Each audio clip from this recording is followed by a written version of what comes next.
म्हातारपण जाईल आणि तारुण्य परत येईल. 60 नंतर चालणे थांबवा आणि त्याऐवजी या 13 गोष्टी करा.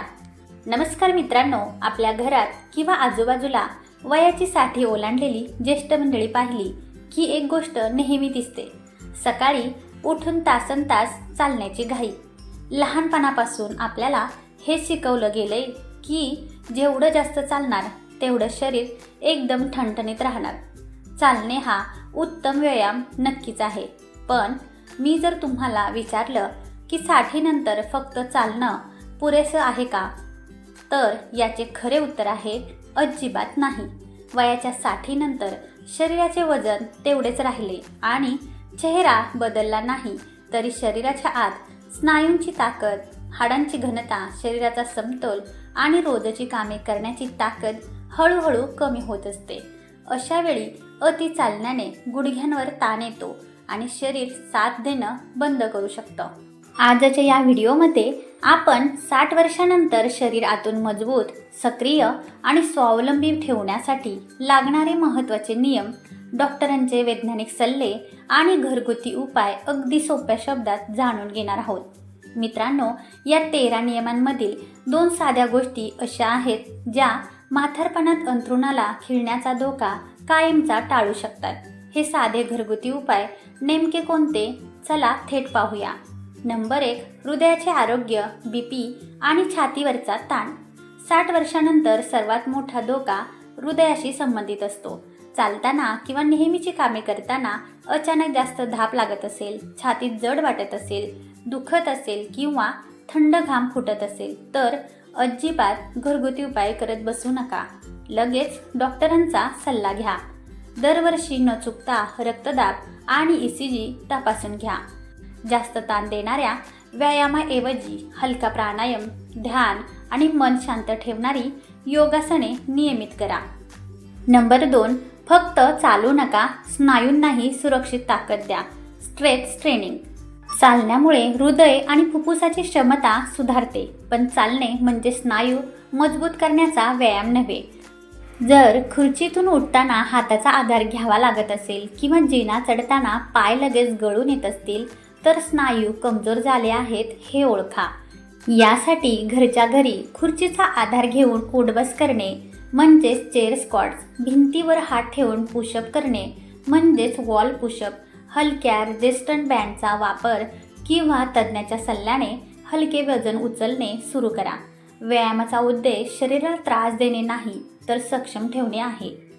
नंबर 3, ताटात फक्त पोट भरणारे नाही, शरीर बांधणारे पोषण हवे. प्रोटीन व पोषक आहार.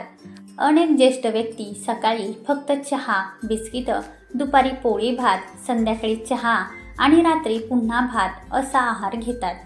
यामुळे फक्त पोट भरते पण शरीराची झीज भरून निघत नाही. स्नायू टिकवण्यासाठी प्रथिनांची म्हणजेच प्रोटीनची गरज असते.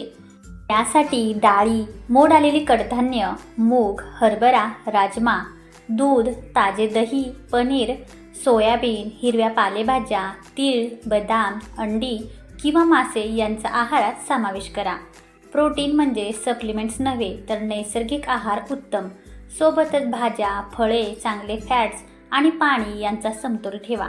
कमी खा यापेक्षा योग्य आणि पोषक खा हा नियम पाळा. नंबर 4, शरीरातील पाण्याची पातळी टिकून ठेवा. वाढत्या वयात तहान लागल्याची जाणीव मंदावते, पण शरीरात पाणी पटकन कमी होते. डिहायड्रेशनमुळे रक्तदाब एकदम कमी होऊ शकतो आणि चक्कर येऊन खाली पडण्याची भीती असते.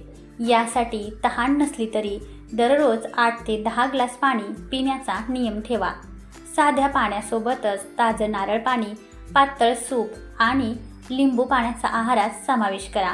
तसेच चहा, कॉफीचे प्रमाण पूर्णपणे मर्यादित ठेवा. नंबर 5, झोप म्हणजे केवळ आराम नव्हे, शरीराची रिकव्हरी आहे. शरीराची झीज भरून काढण्यासाठी आणि मेंदूच्या आरोग्यासाठी रोज 6 ते 7 तासांची गाढ झोप आवश्यक आहे. झोप नीट झाली नाही तर स्मरणशक्ती कमजोर होते, BP वाढतो आणि रक्तातील साखर बिघडते. जर झोपेत सतत घुरणे, श्वास अडखळणे किंवा दिवसभर सतत झोप येत असेल तर वैद्यकीय तपासणी करून घ्या. चांगल्या झोपेसाठी झोपण्यापूर्वी मोबाईल पाहणे बंद करा. रात्री हलके जेवण घ्या आणि रोज एकाच ठराविक वेळी झोपण्याची सवय लावा. नंबर 6, चालण्याचा अतिरेक नको. योग्य पद्धतीने संथ चाला. साठीनंतर शरीराला दमवून 5 ते 6 किलोमीटर अंतर कापण्याची अजिबात गरज नाही.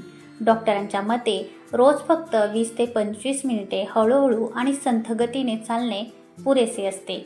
कठीण खडबडीत रस्ते, तीव्र चढाव किंवा जिन्यावरून चालणे टाळा, कारण यामुळे गुडघ्यांवर ताण येतो. सकाळी किंवा संध्याकाळी पायाला आराम देणारे मऊ बूट घालून सपाट आणि शक्यतो हिरवळ असलेल्या जागेवरच चाला. नंबर 7, शरीराचा तोल आणि लवचिकता जपा. वयाच्या साठीनंतर वळताना तोल जाणे, दिशा बदलताना शरीर डळमळणे किंवा जिन्यावर भीती वाटणे हा मोठा धोका असतो.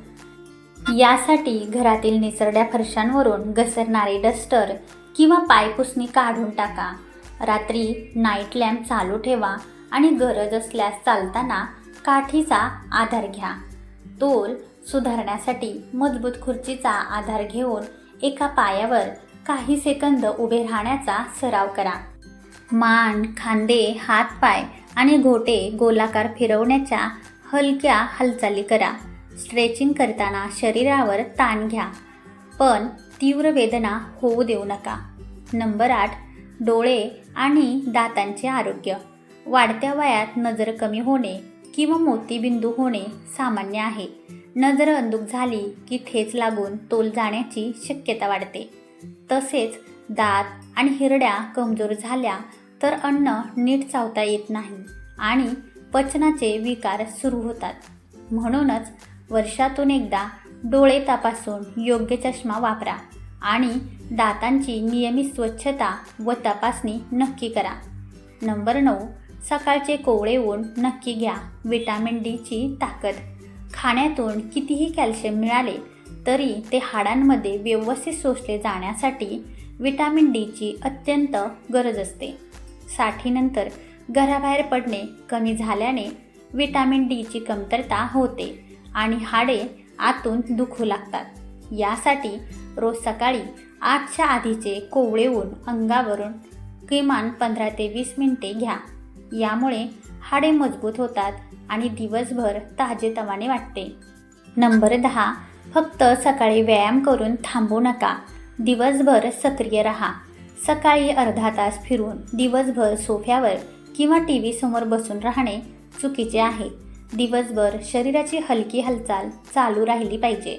दर थोड्या वेळाने उठणे, घरची छोटी मोठी कामे स्वतः करणे, झाडांना पाणी घालणे, किराणा सामान आणणे, स्वतःचे कपडे घालणे किंवा स्वतः अंघोळ करणे या रोजच्या हालचाली सतत चालू ठेवाव्यात. हीच तुमच्या फंक्शनला फिटनेसची खरी परीक्षा आहे.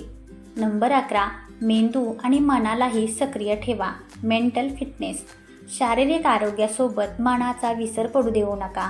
वाढत्या वयात स्मरणशक्ती टिकवण्यासाठी आणि एकटेपणा दूर करण्यासाठी रोज नवीन गोष्टी शिका, नवीन शब्द शिका, वाचन करा, जुन्या मित्रांशी फोनवर गप्पा मारा, संगीत ऐका, एखादा छंद जोपासा आणि घरातील लहानांशी संवाद साधा. आनंदी मन हे शरीरासाठी सर्वात मोठे औषध आहे. नंबर 12, नियमित फुल बॉडी चेकअप. स्वतःच्या मनाने अंदाज बांधून गोळ्या घेण्यापेक्षा किंवा दुखणे अंगावर काढण्यापेक्षा वर्षातून एकदा संपूर्ण शरीराची तपासणी नक्की करा. यामध्ये प्रामुख्याने रक्तदाब म्हणजेच ब्लड प्रेशर आणि रक्तातील साखर म्हणजेच ब्लड शुगर, कोलेस्ट्रॉल लेवल, हाडांची मजबूती म्हणजेच बोन डेन्सिटी टेस्ट, हृदयासाठी ECG, लिव्हर आणि किडनी फंक्शन टेस्ट LFT आणि KFT. नंबर 13, सांधेदुखीसाठी सुंठ आणि हळदीचे पाणी. नैसर्गिक पेनकिलर. गोळ्या खाऊन पोटात जळजळ करण्यापेक्षा घरगुती उपाय उत्तम ठरतो.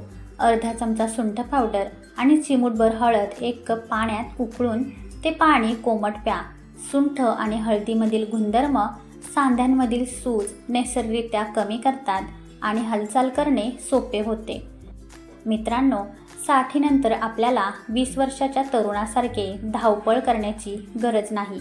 आपल्याला फक्त एवढंच हवंय की सकाळी उठताना शरीराने साथ द्यावी, स्वतःची कामे स्वतः करता यावीत, प्रत्येक छोट्या कामासाठी मुलांवर अवलंबून राहावे लागू नये आणि नातवंडांसोबत आनंदाने खेळता यावे. आयुष्य किती वर्षांचे आहे यापेक्षा त्या वर्षांमध्ये आपण किती स्वावलंबी, सक्रिय आणि आनंदी राहतो हे सर्वात जास्त महत्त्वाचे आहे. मला खात्री आहे की आजचा हा व्हिडिओ तुम्हाला नक्कीच उपयुक्त वाटला असेल. माहिती आवडली असेल तर व्हिडिओला मनापासून एक लाईक करा. तुमच्या आईवडिलांसोबत आणि घरातील सर्व ज्येष्ठ मंडळींसोबत हा व्हिडिओ नक्की शेअर करा आणि आपल्या चॅनलला सबस्क्राईब करायला अजिबात विसरू नका. तुमचे अनुभव आणि विचार कमेंटमध्ये नक्की सांगा. पुन्हा भेटूया अशाच एका अत्यंत महत्त्वाच्या आणि आरोग्यपूर्ण माहितीसह. तोपर्यंत स्वतःची काळजी घ्या, निरोगी राहा आणि आनंदी राहा. धन्यवाद.